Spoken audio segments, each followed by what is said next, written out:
ये भी सुना देता हूं। सिकंदर लोधी को जलन का रोग हो गया था। इतना भयंकर रोग था कि उसने सब जगह जंतर मंतर करा के फेल हो लिया था। अंतिम सांस गिने था।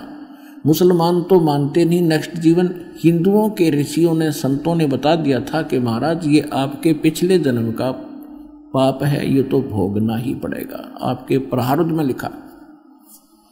अब उसने कोई चारा था नहीं, अंतिम उस रोग को लिए हुए जी रहा था, ना कुछ खा रहा था ना पी रहा था। किसी ने आकर उसको बता दिया कि दिल्ली बनारस के अंदर एक संत है और कबीर नाम है उनका, और जुल्हे के घर उनका जन्म है। उन्होंने जन्म मानते थे, मालिक का जन्म नहीं था। यदि वो दया कर देंगे आपका रोग नहीं रहेगा। मालिक की इतनी महिमा हो चुकी थी। कहते मरता क्या नहीं करता कि भी चल अंतिम एक और ट्राई कर लेता हूं। सेन अपने अंगरक्षक लेकर 500-600 हजार हाथी पर सवार होकर बनारस पहुंच गए। बनारस के राजा थे वीर देव सिंह बघेल, हिंदू राजा थे, और वो भी परमेश्वर कबीर जी के शिष्य हो चुके थे। उनकी पावर, शक्ति और चमत्कार देख के जब सिकंदर लोधी वहां पहुंचा तो वीर सिंह से प्रार्थना की कि यहाँ कोई काशी में कबीर नाम का कोई जुल्हे के घर कोई संत है और मैं बहुत दुखी हूं वीर सिंह, मुझे कहीं से भी राहत प्राप्त नहीं हो रही, अंतिम सांस गिन रहा हूं। वो कोई है, आप जानते हो उसको? नहीं तो पता कराओ और उसको बुलाओ। अब क्योंकि वीर देव सिंह बघेल मालिक के ज्ञान से और शक्ति से परिचित था, और उधर से दिल्ली का सम्राट और वो छोटा राजा एक नरेश अक्षेत्रीय, उस सम्राट के सामने वो नो नहीं कर सकता, यस ही करना पड़ता है। तो उसने एक तरकीब से बात की कि महाराज जो आपका हुक्म वही होगा, लेकिन वो संत परम संत हैं, मैं उनको खूब जानता हूँ, और उन्होंने रजा कर दी तो आपका रोग नहीं रहेगा।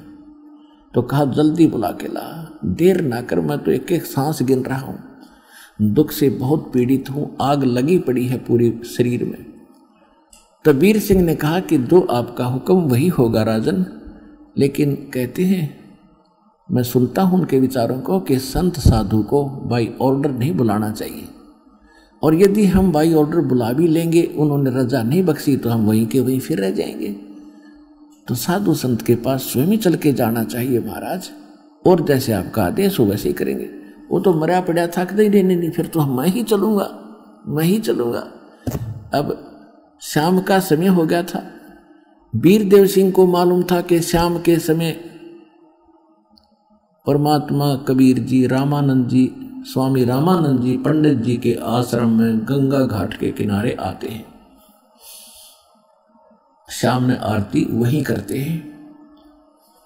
और रामानंद जी को परमात्मा सचखंड लेकर गए थे। जब पंडित जी मान्या था तो सतलोक में देख लिया था भगवान को, और अपराध मुझसे होगा नहीं। परमात्मा बोले मेरा आदेश समझ लो, नहीं तो आने वाले समय में ये नकली लोग कहा करेंगे कबीर जी ने कौन सा गुरु बनाया था, गुरु की आवश्यकता ही नहीं है, ये दाव लग जाएगा काल का।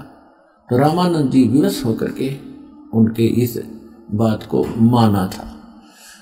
तो रामानंद जी एज ए गुरु और शिष्य का केवल निर्वाह कर रहा था, उसको आत्मा से पता था ये शिष्य नहीं भगवान है।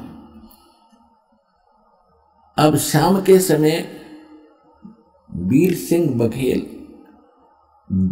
काशी नरेश और भारतवर्ष का सम्राट, दिल्ली का बादशाह, उस समय भारत बहुत बड़ा था।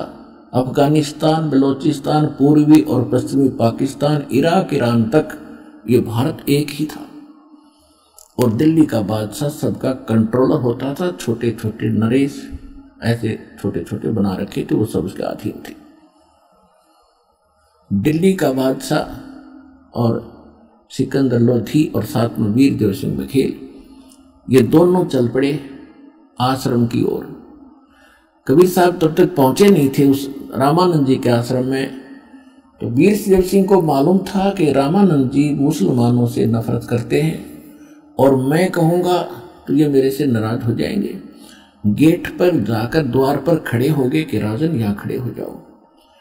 द्वारपाल खड़ा था, सेवक उससे कहा, भाई स्वामी जी से कहिएगा दिल्ली के सम्राट सिकंदर लोधी आए हैं, आपका दर्शन करना चाहते हैं। और कबीर, पहले तो उन्होंने पूछा कि कबीर जी आ चुके हैं, तो द्वारपाल सेवक ने कहा जी अभी आए नहीं है, आने ही वाले हैं।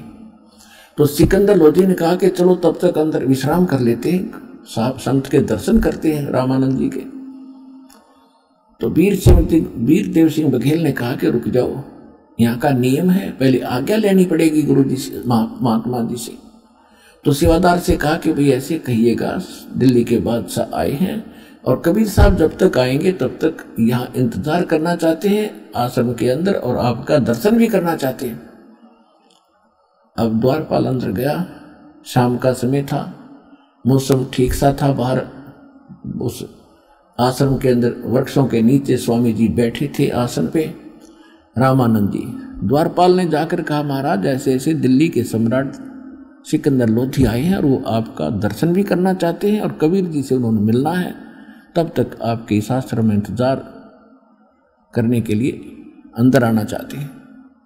रामानंद जी ने कहा कि उनको कहो वो बाहर खड़ा इंतजार कर ले, वो मांस मिट्टी खाने वाले मलेच्छ हैं और हम इन मुसलमानों से को इस आश्रम में अलाउड नहीं कर सकते। अब वो बोलता उनने भी सुन रहा था, क्योंकि इतना बड़ा आश्रम नहीं था, बगीचा ऐसा था, झोपड़ी डाल रहे थे एक दो। उन दोनों ने भी सुन लिया कि रामानंद जी ने नकार दिया। द्वारपाल ने आकर बताया कि महाराज जी ने आपको मना कर दिया क्योंकि आप मुसलमान हो और मुसलमान इस आश्रम में प्रवेश नहीं कर सकता। अब कहते हैं तप से राज और राज मदमानम और जन्म तीसरे शुक्र स्वान। राजा तप से बनता है और राजा के अंदर अभिमान होता है और अभिमान उसका सबसे बड़ा दुश्मन होता है। उसने सोचा रे 2 कौड़ी का बाबा जी है, एक एकड़ में आश्रम बना के अपने आप को इतना महत्वशाली समझता है, मुसलमानों से नफरत करता है, निकाल के तलवार और चल दिया अंदर। ये कौन रोके? द्वारपाल की हिम्मत। सामने जाके गुस्से में रामानंद जी की गर्दन काट दी। अब ये मन का सांग है, सारा मन का खेल है, ये पापी है मन, ये काल है। पहले जुल्म करवाता है और फिर उसका दंड भुगतवाता है। अब जब उसने वो विनाश कर दिया ना, तब अकल ठिकाना आएगी। को तेरे की आया था रोग कटवाने, ये तो अब और बढ़ा ली समस्या। कहने लगा वीर सिंह चल वापस, मेरे तो उल्टे लाग रहे हैं, मेरे तो बुरे दिन हैं, चाहता हूं भला करना और करवाना और होता है बुरा। अब वो ऐसा महापुरुष बताते हो कबीर जी को, अब उनके गुरु जी का मैंने हत्या कर दी, मर्डर कर दिया, अब वो शराप और देगा मुझे जब यहाँ आ गया था, तो निकल जल्दी से। अब वीर सिंह क्या बोल रहे उस राजा के सामने, वापस चलने लगे। सामने से परमात्मा आ गए। अब देखो खेल दाता का, एक तीर से कितने शिकार करे। रामानंद जी की अकल ठिकाने लानी थी। अभी तक वो हिंदू और मुसलमानों को दो समझकर नफरत का पात्र नफरत करता था। जब तक है हमारे अंदर ये राग द्वेष और घृणा है, हम मोक्ष मुक्ति नहीं पा सकते, वो भक्ति भी फेल होती रहती। उधर से राजा को स्वस्थ करके उसका कल्याण करना था। और जब तक अति अधीन दीन हो प्राणी और ताको कहना ये अकथ कहानी, जब तक हम भी नम्र नहीं होंगे तो संत का आशीर्वाद भी काम नहीं करता। अब उसको नरम बनाना था, एक इतिहास बनाना था, अपना परिचय देना था कि I am God, I am Kabir God, ये परिचय देना था। जो ही वो बाहर निकले, दोनों नरेश सामने से परमात्मा आ रहे हैं। वीर सिंह जी पहले से शिष्य था, सारी क्रियाओं को से परिचित था। तुरंत दंडवत प्रणाम किया मुकुट समेत कबीर परमेश्वर के चरणों। अब मरता क्या नहीं करता। सिकंदर लोधी ने सोची यो है वो संत है, इब और कोई चारा नहीं, चरणों में गिर, नहीं तो आ गया सामने शेर। अब तुरंत वो भी मुकुट समेत चरणों में, दोनों चरणों में दंडवत प्रणाम करे। तब परमात्मा ने कहा कि हे राजन, हे दो दो नरेश आज कैसे गरीब के पास पहुंचे। और ऐसे करके दोनों के सिर पे हाथ रखा कि खड़े हो। अब जो ही मालिक ने सिकंदर लोधी के सिर पे हाथ रखा, उसका जलन का रोग तुरंत समाप्त हो गया, जैसे क्विंटल टनों वजन हट गया। बोलो सतगुरुदेव कबीर भगवान की जय।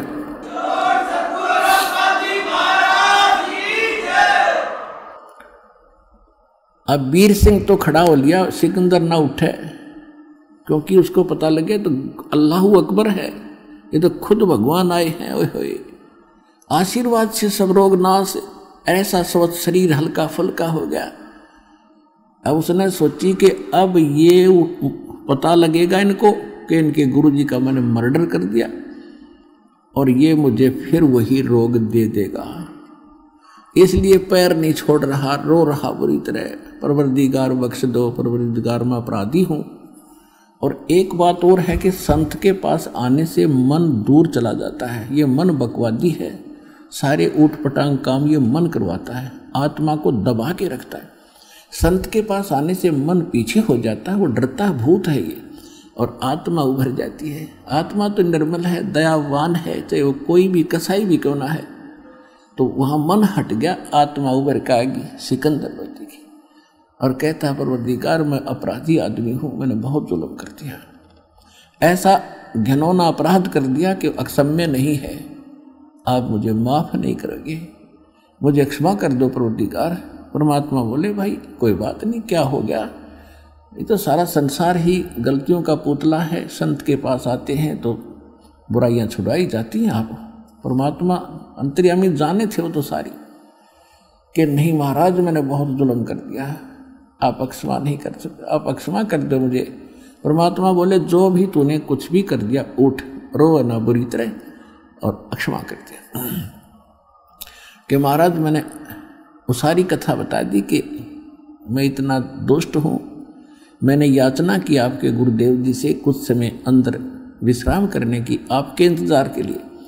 उन्होंने अभद्र तरीके से मुझे बुरे शब्द कहे, मुझसे सहन नहीं हुए कि मैं ये राक्षस हैं जो मांस खाते हैं, मलेच्छ हैं, मुसलमानों को इस आश्रम में आना अलाउड नहीं है।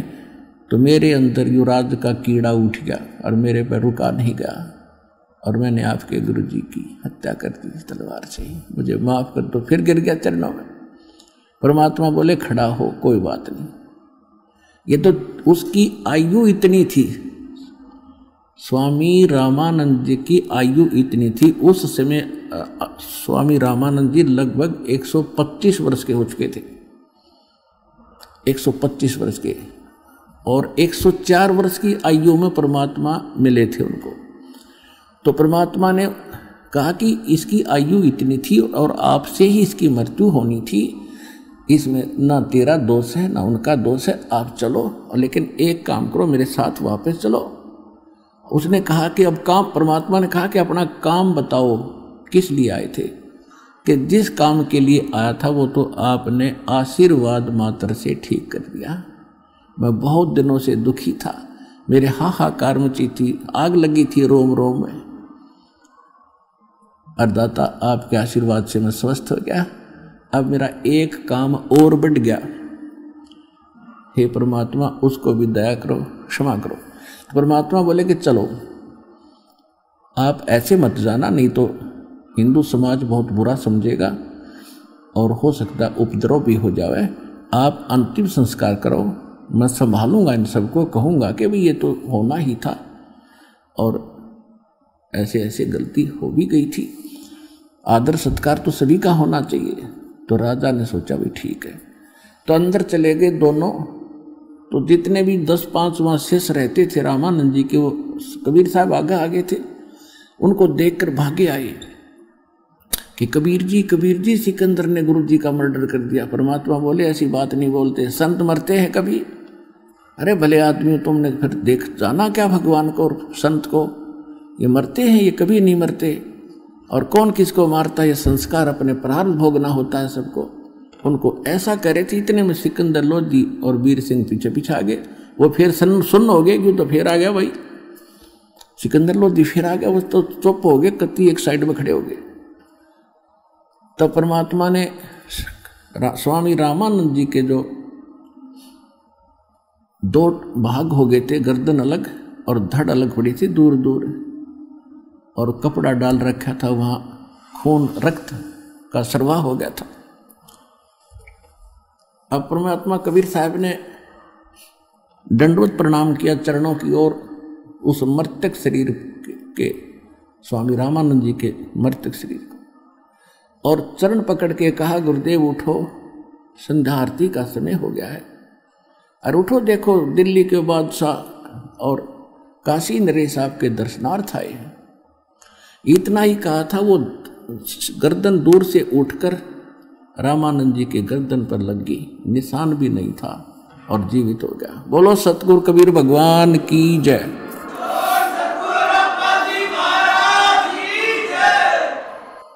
अब सामने उठते ही उसने देखा सिकंदर लोधी फिर खड़ा है, फिर लाल आंख करने लगा। फिर इतने में परमात्मा ने कहा कि हे स्वामी जी, आप तो लीला कर रहे थे, आपको कौन मार सकता है। तो इतने में उसने नीचे ध्यान गया कि मैं तो मर गया था फिर, और ये मेरे शरीर से मृतक गर्दन कटने के बाद उनके शरीर से दो धारा चली थी, एक रुधिर की, एक दूध की। शरीर से तो या तो ब्लड निकलना चाहिए था। तो स्वामी रामानंद जी ने उस भगवान कबीर साहब से पूछा कि हे परवरदिगार, ये शंका का समाधान कीजिए कि ये दूध और रक्त ये ऐसे कैसे आया है, या तो रक्त होना चाहिए था सारा ही, ये दूध क्यों आया। तो परमात्मा ने कहा कि स्वामी जी, पहले आप केवल ब्राह्मणों को ही उत्तम मानते थे, अन्य जाति वालों को आप शेष नहीं बनाते थे, तो वह बड़ी कमजोरी थी।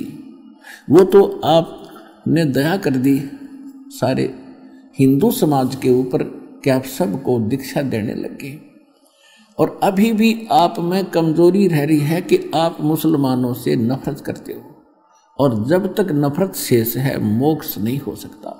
इसलिए आपके ब्लड में अभी तक आपके शरीर में 50% प्योरनेस है, प्योरिटी है, आधे शुद्ध हुए हो।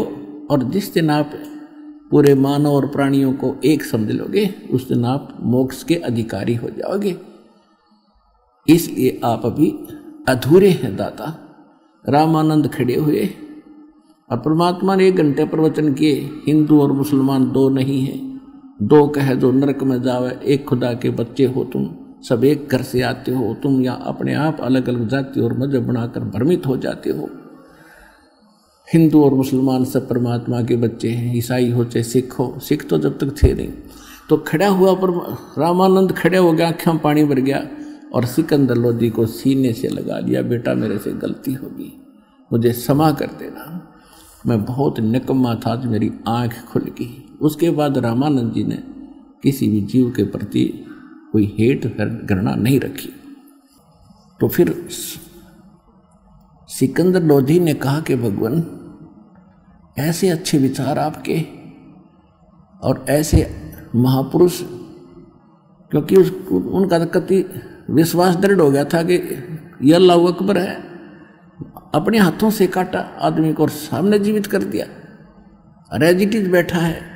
और ऐसा भयंकर रोग जो आज तक किसी मुसलमान के, किसी काजी मुल्ला और किसी से ठीक नहीं हुआ, ना हिंदू धर्म के किसी वैद और जंतर मंतर करने वाले ऋषियों से ठीक हुआ, और महापुरुष ने तुरंत ठीक कर दिया। तो ये परमात्मा आए और मेरे सामने जीवित कर दिया। ओए होए।